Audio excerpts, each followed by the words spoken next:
अब दूसरी घटना और दूसरी बात और सुना दे, तो सुनना ही नहीं सुनना है? अच्छा लग रहा है? लग रहा है आपको खुद को आश्चर्य होगा।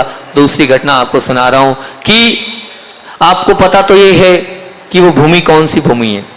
ये वो भूमि है जहां पर कृष्ण जी की क्या हुई थी, बाण लगकर उनका मरण हुआ था। वहां पर, वहीं पर बाण लगा था कृष्ण जी को, उसी जंगल में कृष्ण जी को बाण लगा था। और जिस वक्त बाण लगा था, तीर लगा था, और जब वो तड़प रहे थे और पानी पानी कर रहे थे उस जंगल में, वहीं पर जहां पर मरण हुआ वहां पर भी एक वो बनी हुई छतरी बनी हुई है।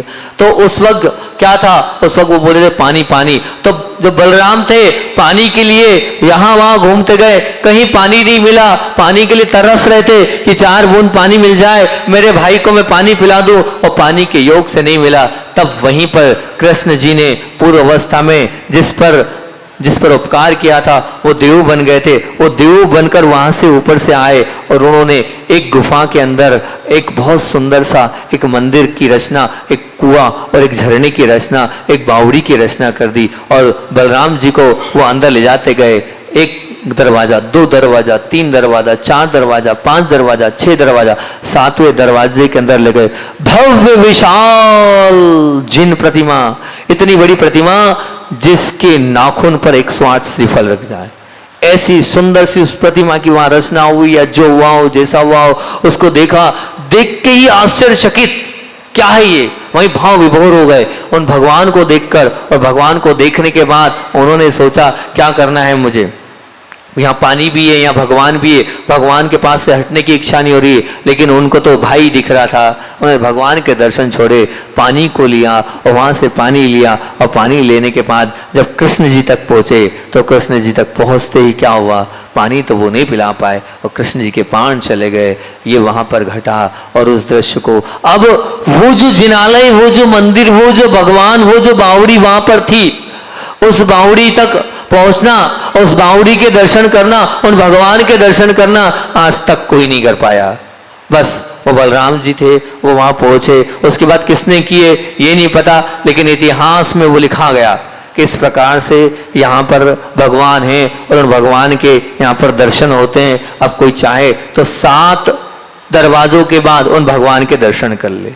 वो इतना बड़ा पहाड़ और इतना सब कुछ, और वहां पर भगवान के दर्शन हो सकते हैं सबकी, ये सब इतिहास में था। एक भुसावल के व्यक्ति का नाम भूल गया, उस वक्त पूरा लिखा हुआ था मेरे प्रवचन में। एक भुसावल के इतिहासवेत्ता, जिन्होंने इतिहास पर अनेक रिसर्च किए हैं और उनका विषय ही सिर्फ मात्र इतिहास था। जब उन्होंने इतिहास के पन्ने पलटाए तो कहीं उनको बहुत पुराने इतिहास में मिला कि मांगी तुंगी में एक पहाड़ी है जिसके अंदर ऐसी प्रतिमा है, 7 दरवाजों के बाद जाना होता है। और वो आए, और अभी कुछ साल पहले वो आए और उन्होंने निवेदन किया वहां की कमेटी से, उस स्थान पर लेके चलो जहां पर ऐसे भगवान है। तो उन्होंने कहा वो रास्ता तो बहुत कठिन है और उसके लिए तो आपको 4 किलोमीटर घूमकर कच्चे में पैदल जाकर जाना होगा। तो उन्होंने कहा मुझे वहां जाना है। फिर वहां के जो अभी वर्तमान में मैनेजर साहब है, उनके पिताजी, वो तो चले गए। उन्होंने समझाया, बोले देखो ऐसा है, वहां पर आपको हम लेके तो चल रहे हैं, लेकिन आज तक जो उसमें गया है वो वापस नहीं आया है। जो गया है वो वापस नहीं आया है, आप समझने का प्रयास करना, बहुत कठिन मामला है। तो उन्होंने कहा वो कितना ही कठिन मामला हो, लेकिन आप मुझे लेके चलो, मैं वहां चलने को तैयार हूं और वहां मुझे दर्शन करना है। तो सबने समझाया, वो नहीं माने। और वास्तविकता में जिनके अंदर आस्था होती है, जिनके अंदर से पावर होती है ना, नहीं मुझे दर्शन करना है, और जिसको किसी डर और भय नहीं होता, अपने प्राणों की मौत की कोई चिंता नहीं होती, वो इन सब चीज़ों की परवाह नहीं करते हैं। और बस जब ये बात बोली तो उन्होंने ये बताया, बोले ऐसा है, मैंने भी जाने का प्रयास किया था, इसके पहले 2 महाराजाओं ने भी जाने का प्रयास किया था। बोले हम दूसरे दरवाजे तक तो चले जाते, तीसरे दरवाजे के बाद पानी आता है, हम पानी तक भी चले जाते हैं, यहाँ तक पानी आता है, उसके बाद बड़े बड़े सर्प रहते हैं, उन सर्पों के बीच से निकल पाना बहुत है, और मंत्रों के जाप से पानी कम तो होता जाता है, लेकिन वह सर्प रहते हैं। तो फिर भी उन्होंने कहा मैं तो जाऊंगा, फिर भी कहा मैं तो जाऊंगा। जब समझाया बुझाया वो नहीं माने, तो बस यही हुआ। और वो जो भुसावल वाले दादाजी हैं, नाम अगर चाहिए तो मैं बता दूंगा, वो नाम है उनका लिखा हुआ है, मैं नाम भूल गया, बुद्धि बड़ी कमजोर है मेरी। अब जो वो वहां गए और सबको पता था ये व्यक्ति वापस नहीं आना है, क्योंकि 3 व्यक्ति इसके पहले गए थे, वो वापस नहीं आए हैं, ऐसा लिखने को देखने को मिला है। सब लोगों को लगा, उनने पहले ही फ़ोन नंबर पते ले लिए ताकि इनके घर वालों को बता दें कि भैया व्यक्ति अंदर गया था और ये नहीं मान रहा है, हमने बहुत समझाया, ठीक है। और अब वो अंदर गए, अंदर सुबह गए, दोपहर हो गई, 3 बज गई, 4 बज गई, 5 बज गई। अब सबने सोचा भैया वापस चलो, अब ये वापस नहीं आना है। पर 5:30 6 बजे वो व्यक्ति बाहर निकल के आ गए। वो व्यक्ति इतने खुश, इतने प्रसन्न, उन्होंने कहा सच में मैंने सब कुछ प्राप्त कर लिया, लेकिन मैं सिर्फ इसलिए वापस आया, मेरी इच्छा थी मैं वापस नहीं आऊं, पर मैं इसलिए वापस आया कि तुम सबको बता पाऊं कि मैंने भगवान के दर्शन कर लिए हैं। मेरी आस्था, मेरी दर्शन, मैंने आओ भाव से मैंने भगवान, अभी 15-20 साल पहले कि मैंने दर्शन कर लिए हैं। और उन्होंने बताया विशाल बहुत बड़े भगवान है, सचमुच में उनके नाखून पर जो लिखा हुआ है 108 श्रीफल चढ़ सकते हैं, वो 108 श्रीफल उनके नाखून पर रखे जा सकते हैं। वहाँ बहुत सुंदर एक बावड़ी है, वहाँ पर सुगंधित द्रव्य की अपने आप सुगंध है, बहुत अप्रमेय, बहुत सुंदर, इतने सुंदर मैंने मेरे जीवन में भगवान नहीं देखे, इतने सुंदर भगवान है। सबको बड़ा आश्चर्य हुआ। बोले लेकिन वास्तविकता में वहां जाना बहुत कठिन है। उन्होंने बताया कि मैं गया, सर्प और सर्प फड़फड़ा रहे थे, लेकिन मैंने उन सर्पों से भी आवेदन किया और मैं आगे बढ़ता चला गया, आगे गया तो अंधेरा भी आ गया, लेकिन अंधेरे से बाहर हुआ, अपने आप रोशनी आती गई और अपने आप मैंने कहा मेरे प्राण ले लो, पर मेरा अन्य जल का त्याग है, जब तक मैं भगवान के दर्शन नहीं करूंगा यही समाधिस्थ हो जाऊंगा, बाहर नहीं निकलूंगा। प्रण लेके गया था और प्रण लेके गया था, इसलिए सब देवी देवताओं ने मेरा सहयोग किया और मैंने वहां जाकर उन भगवान के दर्शन कर लिए। अब मुझे आगे के जीवन में कुछ नहीं करना है, अब मैं भुसावल जा रहा हूं और भुसावल जाने के बाद मेरी जितने काम है उन सब काम को निपटाकर पुनः आऊंगा और उसके बाद अब नहीं निकलूंगा, अब तो समाधिस्थ होकर अन्य जल का त्याग लेकर मैं वहीं रहूंगा। ये भावना व्यक्त करी, लेकिन बहुत वृद्ध थे वो और अपने काम निपटाते हुए वो गए। मैंने पूछा कहाँ गए, बोले वो गए तो सही, लेकिन कुछ महीनों पश्चात ही वो जो है अस्वस्थता के कारण वो चले गए। वैसे ही बहुत वृद्ध थे, बोले वो तो लग ही नहीं रहा था वहां तक जा पाएंगे, इतने वृद्ध व्यक्ति क्या जा पाएगा, लेकिन उनके जो है वो मृत्यु उनकी हो गई। मुझे बड़ा सुनने के बाद वो लगा, मैंने एक व्यक्ति गया, काश मुझे ये अपेक्षा थी कि मैं उनसे मिलना चाहता हूँ।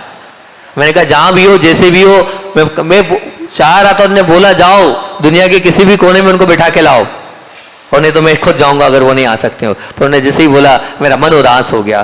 फिर मैंने उनसे कहा अब आप बताओ, जब वो व्यक्ति गया तो मैं नहीं जा सकता हूँ, हमारे संतान सागर तो थे। उन्होंने कहा महाराज जी मैं चेक करके आता हूँ, आपका आज उपास है, आप नहीं जाओगे, मैं जा रहा हूँ। मैंने कहा ठीक है भैया तुम व्यवस्थित जाना और होके आना। वो गए, 3-4 पहाड़ जंगल कूदो, इधर पहाड़ कूदो, फिर उधर जंगल में जाओ, सामान्य रास्ता तो है नहीं वो, है ना। वो गए, हाँफते उगते गए। अब मुझे टेंशन हो गया कहीं वो कुछ हो नहीं जाए, कोई खबर नहीं आई। तो फिर वहाँ मोबाइल भी बंद, सब बंद, वो वाली परिस्थिति है उसमें, उस स्थान पर। अब वहाँ वो पहुँचे, पहुँचने के बाद फिर खबर आई महाराज जी चिंता नहीं करो वो आ रहे हैं। और सुबह शाम को आए, शाम को आने के बाद मैंने उनसे पूछा क्या था, तो उन्होंने पूरा मुझे सब दृश्य बताया। बोले एक ऐसा गड्ढा है, उस गड्ढे से पहला है, बोले पहले के बाद मैं आपने मना कर दिया था इसलिए मैं अंदर नहीं गया, पहला दरवाजा है, उसके बाद दूसरे दरवाजे तक मैं नहीं गया, लेकिन अगर अपन चाहें तो चल सकते हैं। तो मैंने कहा ठीक है चलो, क्या बात है। हमने कमेटी के सामने बात रखी, हम जाना चाहते हैं। कमेटी के लोग आए, उन्होंने एक निवेदन किया, बोले महाराज जी पिछली बार एक महाराज जी ने हट करी थी, तो बोले महाराज जी ने हट करी थी और उन्होंने ऐसा काम किया, उसके ऊपर का जो पहाड़ वो जो है उसको तोड़वाने का प्रयास किया, उस तोड़वाने के चक्कर में बहुत बड़ी घटना घट गई थी। मैंने क्या हुआ, बोले जैसे ही उसका काम चालू किया वहाँ सर्प आ गए, और बोले लेकिन उनने कुछ मंत्र वगैरह किए, उससे सर्प तो वापस चले गए और काम चालू हुआ। लेकिन स्थिति ये खराब हुई, जिन जिन लोगों ने वो पत्थर तोड़े थे उन सब की स्थिति खराब। क्या हो गया, मैंने कहा, बोले उल्टी और दस्त। बोले उन महाराज जी की स्थिति ऐसी खराब हो गई थी, उन्हें क्षमा याचना करी, उसके बाद उनकी स्थिति ठीक हो गई, उनको भी उल्टी और दस्त बंद ही नहीं हो रहे थे। बोले बहुत परिस्थिति खराब हो गई, हम आप लोगों के हाथ जोड़ रहे हैं महाराज जी, आप उस उलझन में मत जाओ। तो फिर संतान सागर जी से हमने क्या करना है, अरे बोले महाराज जी क्या है, अपन तो अतिशय कार्य है, गुरुदेव के शिष्य आप काय को डर, मैं डर तो नहीं रहा हूँ, लेकिन कमेटी नहीं मान रही, क्या करना है। तो हमने कहा नहीं अपन तो चलेंगे महाराज जी, हमें ठीक है कल परसों उपास है, मन बनाओ। बोले महाराज जी मेरा भी उपास। हमने कहा चलो दोनों उपास करते हैं, चलते हैं। बस पूरे ताम झाम के साथ हम दोनों पहुंचे और भावना यही थी कि भैया वहाँ के भगवान के दर्शन हो जाए, और हम दोनों के दोनों बड़े उससे गए और वहाँ जब पहुँचे पहुंचने के बाद वहाँ अंदर गए। अंदर जब उस स्थान पर पहुंचे तो पहले हमने कहा कि देखो भैया, वास्तविकता में जब उसको देखा मैंने, वहाँ पर ऊपर जो है एक देवी का, वहाँ पर उन्होंने, वहाँ पर बहुत सारे लोग, अजय लोग आते हैं और एक देवी को वहाँ मानते हैं। तो मैंने कहा देखो ये स्थान तो वास्तविकता में वहाँ बहुत सारी अगरबत्तियाँ, बहुत सारा सब कुछ रखा हुआ था। मैंने उनसे बोला कि भाई ये स्थान तो इसी प्रकार से है और यहाँ पर जो है पहले ऐसे अंदर नहीं घुसना चाहिए, अपने को कम से कम 2-2.5 घंटे की एक जाप तो करना चाहिए। तो महाराज जी ने कहा हाँ ठीक है। मैंने कहा अभी हाल सबको विराम दो। मेरे साथ जितने लोग गए थे सबको मैंने नमोकार मंत्र की माला दी। यहाँ बैठ कर सबको नमोकार मंत्र की माला देना है। गुफा इतनी बड़ी थी कि वहाँ तक जाया जा सकता हैगा बैठकर। मैं भी बैठ गए, महाराज जी बैठ गए। मेरे लिए वहाँ आसन, लकड़ी का आसन बनाया, लकड़ी मतलब लकड़ियों पर रखा कि वहाँ कैसे बैठें, ऊपर खाबर जगह थी। बच्चों ने एक लकड़ी का आसन तैयार किया और महाराज जी के लिए भी इसी प्रकार से व्यवस्थित कर दिया। हम दोनों ने वहाँ पर अभिषेक सांध्या करा के सीधे ऊपर से वहाँ नीचे पहुँचे थे, बैठ गए। हमने कहा अपन एक काम करते हैं। मैंने कहा उस वक्त हमारा नियम था कुछ भी हो जाए तीनों टाइम 2.5 घंटे की उत्कर्ष सामायिक करना है, सुबह भी, दोपहर को भी और शाम को भी। ये मेरा नियम ही था, लगभग 3 साल तक चला कि इसमें कोई समझौता नहीं होता हैगा, कुछ भी हो जाए। कितना भी बड़ा प्रोग्राम होता था, महाराज जी को मालूम था महाराज जी 2:30 के पहले नहीं उठेंगे। नहीं, कोई भी आ जाए, कितना बड़ा मंत्री हो जाए, महाराज जी 2:30 के पहले नहीं उठेंगे। शाम को भी 5 बजे करेक्ट हम बैठ जाते थे, 7:30 तक होती थी। क्योंकि पहले मैंने जब 52 गजा में चशी पास मैसेज पहुंचा, मौन क्यों हो गए, शाम को भक्ति क्यों नहीं अटेंड करते हो। मैंने कहा 2.5 घंटे, 7 बजे 7:30 पे स्टेज पे बैठूंगा, फिर रात 10:30 बज जाती हैगी, तो इसलिए फिर वहाँ से आया 5 बजे बैठ जाया करो, 7:30 तक सामायिक कर लिया करो। बोले भक्तामर और आदि हो जाता है, उसमें क्या बात है, 1 घंटा ऐसे कर लिया करो। प्रसाद सागर जी ने वहाँ ऐसा कहा, तो हमने कहा ठीक है। उसके बाद से फिर मैं वहीं पे स्टेज पे 5 बजे से बैठकर 7:30 तक की सामायिक शाम की और दोपहर की हो जाती थी और सुबह की तो ऑलरेडी हो ही जाती थी। तो बस सामायिक थी, नियम था ही, तो बस बैठ गया। महाराज जी ने कहा ठीक है। 2.5 घंटे तक मैंने अपने मंत्रों की आराधना करी, जितनी ताकत मेरे अंदर थी वो सब लगा दी और पूरा विश्वास था और पूरी ऊर्जा थी। बस हम दोनों महाराजियों ने वहाँ सामायिक कर 2:30 बजे नहीं, लगभग 1 बजे जल्दी बैठ गए थे। 1 सवा 1:30 बजे हम लोग उठे और 1:30 बजे उठे। उठने के बाद आगे हमने कहा हमें होने दो, आप लोग कोई आगे नहीं हो, मैं आगे रहूँगा। और महाराज जी ने भी कहा, पहले महाराज जी ने कहा मेरा देखा हुआ है, मैं आगे जो, मैंने कहा विकल्प नहीं करो, कुछ होगा तो हम देख लेंगे, जो होगा पहले हमारा होगा फिर बाद में तुम्हारा होगा। तो उन्होंने कहा ठीक है महाराज जी आप आगे हो जाओ। और फिर उसके बाद अंदर पूरा अंधेरा था, तो अंधेरे में मतलब वो बात बोलने योग्य तो नहीं है, लेकिन साथ में हम आपको बता देते, उसमें कोई बाधा नहीं है, कोई हम वो चला कर ले नहीं गए थे, लेकिन एक उजाले के साथ हम आगे आगे बढ़ रहे थे। आगे हम उस स्थान पर पहले दरवाजे में तो हम बैठ के गए, बैठ कर ऐसे जाना था। तो पहले दरवाजे में काफ़ी लंबे समय तक आगे तक हम गए, वहाँ आ गए और हम बैठ गए। अब जब दूसरा दरवाज़ा वहाँ करीब आया तो वो और छोटा हो गया, और छोटे होने के बाद अंधेरा और आगे जाकर बढ़ता चला गया। तो दूसरे दरवाजे पर हम गए, तो वहाँ जाने के लिए हमने सोचा क्या करना पड़ेगा। मैंने कहा महाराज जी अब तो हम क्योंकि पहले स्थान तक खड़े होकर आ गए, दूसरे तक बैठ के आ गए। मैंने कहा अब तो जब बता ही दिया था हमें कि आगे तो लेट कर ही जाना है, बिना लेटे नहीं जा सकते हैं। तो मैंने कहा कैसे जाएं, हाथ में पीछी को कैसे लूं, किस प्रकार से जाऊं। फिर पीछे ऐसी रखी हमने उसको, एक हाथ से जैसे एक सांप रेंगता है उस हिसाब से हमने चलने का प्रयास किया। बैठ कर दोनों आगे गए, चलते गए, उजाले के साथ, अंधेरा तो था ही, आगे बढ़ते गए। फिर देखा इन लोग कह रहे थे कि सांप दिखेंगे, ये दिखेगा, वो दिखेगा। हमने कहा कोई तो सांप आए, हमें बताए क्या है क्या नहीं है, लेकिन सांप तो नहीं दिखा। आगे देखा, पानी तो जरूर दिख रहा है, और लेकिन फिर एकदम मेरी दृष्टि नीचे गई, और जैसे ही मेरी दृष्टि नीचे गई तो एकदम मेरा मन खराब हो गया। क्योंकि इसलिए मन खराब हुआ, पीछे मुड़ के देखा तो मुझे ऐसा लगा मैंने क्या कर लिया है भगवान, इतने सारे जीवों को मारते हुए आ रहा हूँ मैं। क्योंकि नीचे छोटे छोटे बारीक इतने सारे जीव थे, वो सब जीव मेरे पैरों से वहाँ घात को प्राप्त हुए। मुझे अंतर से वेदना हुई, मैंने वहीं रोक दिया। मैंने कहा महाराज ऐसे दर्शन नहीं करना मुझे, कितने सारे जीवों को मार कर मैं अंदर जाऊं, ये मेरे अंदर से मन नहीं बोल रहा है। क्योंकि मैं चल रहा हूं और मैं जान रहा हूं पूरे में जीव पीछे पड़े हैं और जीव मेरे माध्यम से बन रहे हैं। मैंने वहीं पीछे मुड़कर संदान सागर जी से बोला कि महाराज जी आत्मा नहीं बोल रही है अंदर जाने के लिए। और आगे जाकर पानी दिख रहा है, वो स्पष्ट रूप से पानी दिख रहा है। उस पानी में अपने को जाना होगा। पानी में क्या है? कुछ नहीं, अपनी विशुद्धि कमजोर है महाराज। और हालांकि श्वास लेते नहीं बन रहा था, दम वहां घुट रहा था, उससे कोई डर नहीं था हमें। वो सब चीजें मायने नहीं रख रही थी कि श्वास नहीं चल पा रही है, दम घुट सा रहा है, अंधेरा है, कोई सांप का डर हो, कोई दूसरी बात का डर हो। इन सब चीजों से ना मुझे डर लग रहा था और ना मेरे महाराज जी को डर लग रहा था। दोनों इस बात से लेके कहीं भी कोई भी भयभीत नहीं थे, क्योंकि जब वो दादाजी ने असंयमी होकर भी वो व्यक्ति पहुंच गया मेरे प्राण चले जाए पर मैं दर्शन करूंगा, तो हमारे अंदर भी ऐसे कोई डर के भय के भाव नहीं थे। लेकिन उन जीवों को देखकर आत्मा कलप रही थी, महाव्रत है और इतने सारे जीवों को मार के मैं आगे बढ़ूं। और वो छोटा मोटा रास्ता नहीं दिख रहा था, लगभग 50 से 60 फीट तो दूरी दिख रही थी। उजाले से अगर हम देखें, एक रफ आइडिया, अंदाज, गिन के नहीं बता रहा हूं, इतना दिख रहा था। और फिर उसके बाद पानी चमक रहा था, मतलब तीसरे दरवाजे, चौथा दरवाजा पानी वाला था, जैसा उन लोगों ने बताया था। इसके बाद 5 चौथे में पानी आता है और पानी यहाँ तक है, यहाँ तक पानी है। तो हमने तो ये सोचा था उस पानी को मैं हटा दूंगा। फिर महाराज ने कहा, महाराज कोई चमत्कार दिखाओ, अतिशय दिखाओ, जीव हट जाए। हमने कहा कैसे करें? माला फेरी, याद किया, लेकिन जीव राशि वहां स्पष्ट रूप से दिखाई दे रही थी। वो कोई देवी प्रकोप तो था नहीं जो हट जाता या अलग हो जाता, वो तो वहां रहने वाले, निवास करने वाले जीव थे। उनको मैं कैसे हटाता और वो कैसे हटते? वो एक प्रैक्टिकली था भी नहीं और हटते भी नहीं। और फिर मैंने सबसे कहा, पीछे वालों से मिलो, पीछे मुड़े। मैंने कहा जितने मेरे साथ पीछे चल रहे, क्योंकि मेरे साथ बहुत सारे बच्चे थे, बहुत सारे लोग गए थे, सबको फिर हमने कहा पीछे मुड़ जाओ, तो बाकी सब लोग भी पीछे मुड़ गए। और फिर धीरे से हम बाहर आ गए। और बाहर आने के बाद दुख तो बहुत हुआ कि हम दर्शन नहीं कर पाए उन भगवान के, जो भगवान वहाँ पर अंदर विराजमान है, उनके दर्शन नहीं कर पाए। लेकिन निश्चित रूप से वहाँ पर वो इतने बड़े भगवान, जिनकी नाखून पर 108 श्रीफल रखे जा सकते हैं, वो भगवान वहाँ हैं।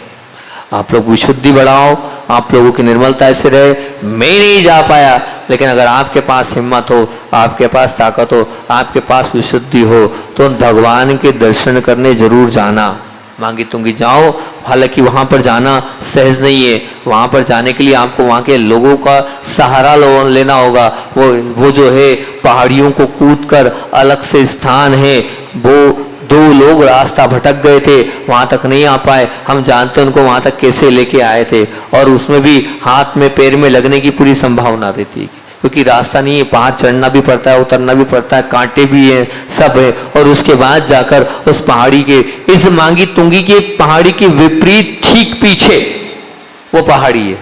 बिल्कुल अलग ही टाइप का वहाँ दृश्य है, और वहाँ बिल्कुल अलग ही टाइप का पूरा वहाँ वातावरण है। अब उस स्थान पर अगर वो भगवान दिख जाते हैं और वो जिनालय प्रकट हो जाता है, तो ये मान के चलना अपने आप में एक बहुत बड़ा अतिशय घटित होगा, अपने आप में एक बहुत बड़ा चमत्कार घटित हो जाएगा। अगर सब लोगों को उन इतने बड़े भगवान, अब विचार करना, सोचना, अब उन्होंने किसी ने दूरी लंबाई चौड़ाई तो नहीं बताइए, 108 श्रीफल, श्रीफल कौन से?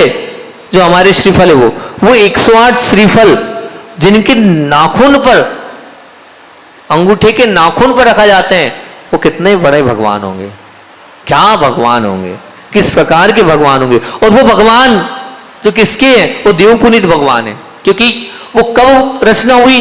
कृष्ण जी को जब बाण लगा था पानी के तलाश में, उन देव का नाम याद नहीं आ रहा, कौन से देव हैं, आप अगर पढ़ना, देव अभी याद नहीं आ रहा। उस वक्त तो मैंने पूरा बहुत व्यवस्थित था, पूरा अध्ययन भी किया था, अध्ययन करने के बाद पूरा प्रस्तुत किया था वहां पर मांगी तुंगी में, पूरी बात, उसको इतिहास को खोला था वो प्रवचन पूरा, उसमें पूरा आप सब सुन सकते हैं। ध्यान नहीं आ रहा उस देव का नाम। वो देव आया था, उस देव ने पूरी संरचना और वो संयोजना वहां पर पूरी बनाई थी। उस संयोजना के साथ तो मैं तो आप लोगों से यही बोल रहा हूं कि आप लोग भी उसके बाद अगर मन बनता है तो उस स्थान तक अंदर नहीं जा पाओ, मत जा पाना।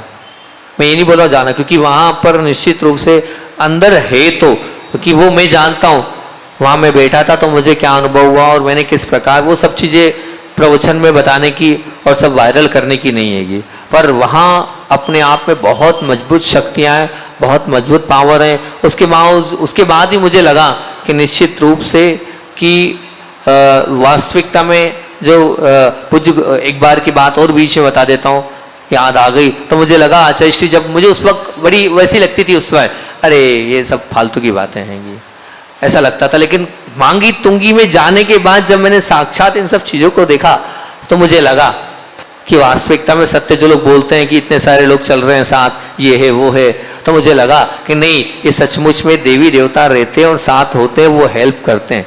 अरे या हेल्प उससे कोई मतलब नहीं है, लेकिन होती है वो ताकत। तब जब वो बात हुई, वो आपको मैं वो वाली बात भी रख देता हूँ, जब मुझे वो बात उस समय याद आई मांगी तुंगी में, पूज्य पनागर की बात है।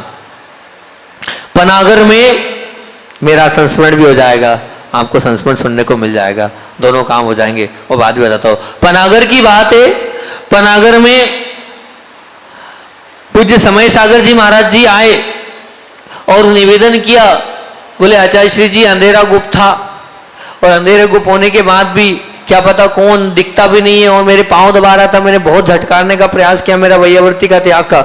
अभी की बात नहीं है, हम लोगों के समय की बात नहीं है, जब आज से 30-35 साल पहले जब गए थे, 40 साल पहले, जब वहाँ पनागर भी छोटा मोटा क्षेत्र नहीं है, वो भी बहुत अपने आप में, वहाँ के भगवान भी, और वहाँ भी नीचे तलगर है, वहाँ भी भगवान विराजमान है, वहाँ भी बहुत कुछ अतिशय प्राचीन क्षेत्र है वो भी।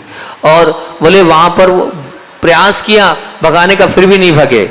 तब उस समय वहाँ पर आचार्य भगवान ने एक ही बात बोली, बोले क्या बात बोली? आचार्य श्री जी ने यही बोला, बोले वो जो भी थे वो आए थे, वो मेरे पास भी आए थे, मेरे भी पैर दबा रहे थे, वो तुम्हारे भगने से नहीं भागेंगे, वो भक्ति वशाद आए थे, तुम्हें ज़्यादा चिंता करने की कोई ज़रूरत नहीं है। उस वक्त उन्होंने बोला था, तो मैंने ऐसा कोई आता है क्या, होता है क्या? फिर आपको मैं बताऊं, तब भी मुझे आश्चर्य हो रहा था कि पनागर में नीचे भगवान है, वहाँ की कमेटी ने निर्णय लिया, 8 दिन का एक अनुष्ठान करा कि हम भगवान को निकालेंगे। आचार्य श्री जी आए और वहाँ सब कुछ जो भी किया करने के बाद उन भगवानों को नहीं निकलना था।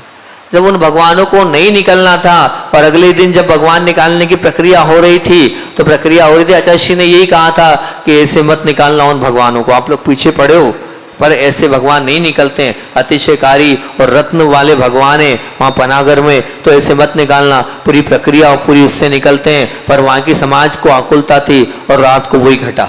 रात को इतनी तेज तेज दरवाजे बजे, इतनी तेज तेज आवाजें आई, इस प्रकार से वहाँ पर ठोकरें लगने लगी।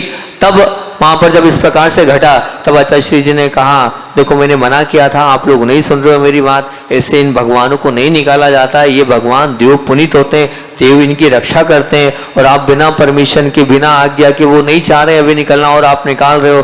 और इस प्रकार की आवाज, दरवाजे खटखटाए आचार्य श्री जी के कमरे पे, ऐसा लग रहा था जैसे पत्थर फेंके जा रहे हो। उस हाल में इस प्रकार की आवाज आई। आचार्य श्री जी ने अगले दिन, क्योंकि सबक मानने को तैयार नहीं थे, सब लोगों को लग रहा था निकाले, तो आचार्य श्री ने अगले दिन ही उस स्थान से बिहार कर दिया था, और आगे जो एक क्षेत्र है बन रहा है गोसलपुर, वहां जाकर आगे बढ़ गए। था रुकना, लेकिन शावक लोग समझ ही नहीं रहे थे, नहीं निकालना है, और अपने से ही उन्होंने अनुष्ठान प्रारंभ कर दिया था। तब मुझे लगा नहीं, होते तो हैं ये सब देवी देवता, और ये भक्ति वशात यहाँ रहते हैं और सेवा और भक्ति में रहते हैं। मैं इसीलिए ध्यान में पहले सबको बुलाता था, आजकल वो भूल गया। एक व्यक्ति को विकल्प हो गया, महाराज जी क्या मिथ्यात्व कर रहे हो आप? तो मैंने मिथ्यात्व कौन सा कर रहा हूँ मैं, उसको क्या मिथ्यात्व, मैं आशीर्वाद दे रहा हूँ, मैं थोड़ी मान रहा हूँ। मैं बामोरा में था, बहन बैठी है, प्रतिदिन जितने इस परिसर में देवी देवता हैं सबको मेरा आशीर्वाद समाए। यहाँ जितने लोग बैठे उन सबका आपको जय जैन। हमारे साथ ध्यान की प्रक्रिया में शामिल हो, अपनी विशुद्धि बढ़ाए, अपने कर्मों की निजरा करें और अपने मन को पवित्र करें। क्या वादा है? उनको बुला लेंगे और साथ कर लेंगे, वो हजारों, आप तो सैकड़ों 200 हजार बैठते हो, वो तो असंख्यात हैं, उनको हम बुला लेंगे। लेकिन एक सज्जन ने हम पर उंगली उठा दी, नहीं महाराज ये मिथ्यात्व का पोषण हो जाएगा, आप समझो बात को, आपको पूरी दुनिया सुनती है, ये हो जाए वो हो जाएगा।